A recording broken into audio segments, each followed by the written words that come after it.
Assalamu alaikum ustaz. Өткен сабақта айттыңыз эле дейт, адам күнөө кылса, адамдын жүрөгү кайрайып кетет. Ошол адам акыйкатты көрүү үчүн эмне кылыш керек дейт. Күнөө карайып кетет, күнөө кылганда адамдын жүрөгү карайат, анда шек жок. Анын тазалаштын жолу биринчи тооба кылыш керек.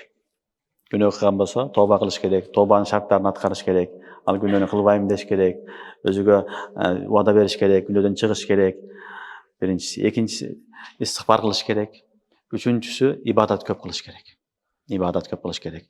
Кайсы жерде ибадатта кемчилдик болсо, ошону аткарыш керек. Мисалы, намаз окуганда күнөө көр да.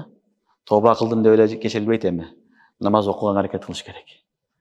Анан кайсы күнөөнү кылып аткан болсо, аны ташташ керек. Анан ахиретти көп издеш керек. Хадисте пайгамбарыбыз саллаллаху алейхи вассалам айтат, өлүмдү көп издегиле, өлүм деген бүт бардык немелерди, лаззаттарды, рахаттуу нерселерди жок кылат деген. Аксиру хазимал лаззат дейт хадисте келет. Андан сырткары өлүм жүрөктү да тазалайт. Андан кийинки акыркы нерсе, өтө зарыл болгон нерсе бул Кур'ан-ы Карим, тилаватул Кур'ан. Куранды эстөө, ахиретти эстөө, өлүмдү эстөө, тооба кылуу, мына ушул адамдын жүрөгүн тазартат. Адам жүрөгү тазарып, ошо күнөөдөн сак болуп, акыйкатты көрө баштайт. Акыйкатты көрө баштайт.